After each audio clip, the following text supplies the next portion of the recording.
जनों, आज मैं तीज का त्यौहार क्यों मनाते हैं, क्यों इसका महत्व है, इस पर प्रकाश डालने जा रहा हूँ।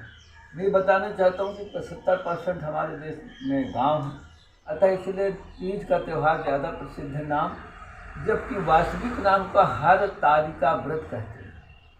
क्यों हरतालिका व्रत कहते हैं उसका भी आप समझ रहे हैं, कारण कि हर मान होता है, शंकर भगवान को हर बोलते हैं। क्योंकि क्यों ऐसा होता है तो पहले तो मैं ये बताना चाहता हूँ कि ये हरतालिका व्रत भाद्र पक्ष, भाद्र महीना और भाद्र पक्ष की तृतीया को, हम तृतीया तिथि को ये प्रतिवर्ष मनाया जाता है। इसमें क्योंकि पार्वती, ये नाम आपको कि पार्वती जिस समय पार्वती के रूप में, सती ने पार्वती के रूप में जन्म लिया, तो पार्वती जब थोड़ा बड़ी हुई तो उनके मन में पूर्ण एक जिज्ञासा भगवान शंकर को पति के रूप में पाने के लिए इच्छा हुई कि मैं अगर मेरा विवाह होगा तो शिव जी के साथ ही होगा, वही मुझे वर के रूप में मिले। इसके लिए जो कुछ महामुनियों से जानकारी मिली कि तुम्हें तपस्या करना होगा, उन्होंने उसके लिए, क्योंकि किसी तरह से मुझे शिव जी मिले, कठोर तपस्या करने के लिए भी तैयार हो गई।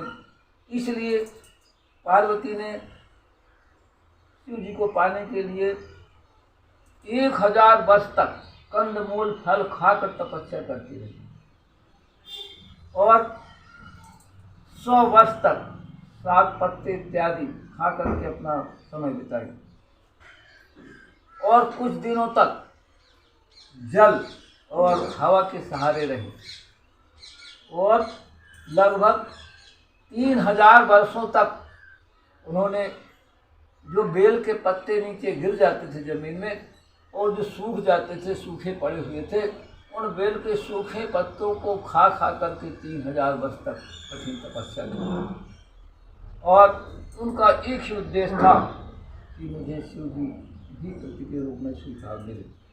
अतः उनको शिव जी ने जिस समय फिर तपस्या से प्रसन्न होकर शिव जी ने वचन दिया, वो तिथि वही आज की तिथि है। आज की तिथि में शिव जी ने उनके साथ विवाह करने की वचन दिया।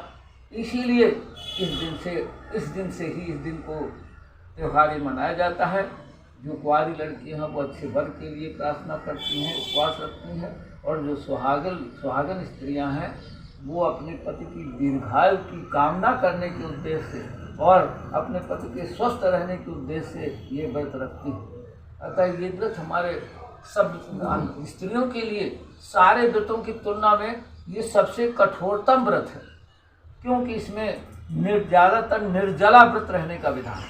अब कोई ये सोच सकते हैं कि ये इतने हजारों वर्षों तक, तो चूँकि ये अलग युगों की बात है, वहाँ तो ये जो उस समय के युग की बात है, जो त्रेता की बात है, तो त्रेता में तो 10,000 वर्ष उम्र रहती थी आदमी की, इसलिए 4000 वर्ष तपस्या करी। और इस समय जो है ना, तो क्योंकि 100 वर्ष तो आदमी की उम्र है, इसलिए इतना एक दिन का विधान है कि अगर एक ही दिन की तपस्या कर ले तो बहुत बड़ी बात है इनके लिए, कलयुग में स्त्रियों के लिए।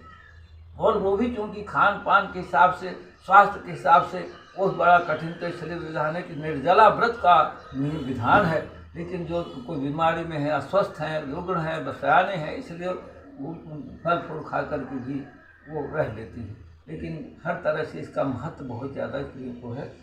और मैं इस क्योंकि शंकर भगवान प्रसन्न रहें, शंकर भगवान खुश रहें, इसलिए शंकर भगवान को प्रसन्न उद्देश्य से मैं एक गीत प्रस्तुत कर रहा हूँ। शंकर भगवान, शंकर भोले की बारात आज मेरा मन भर गया, शंकर भोले की बारात आज मेरा मन भर गया।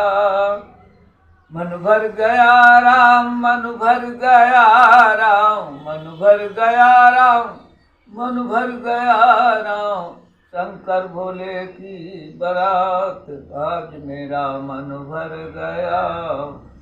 हाथ त्रिशूल गले मुंडों की माला, हाथ त्रिशूल गले मुंडों की माला, संग में है भोलेनाथ, संग में है भोलेनाथ। आज मेरा मन भर गया, शंकर भोले की बारात।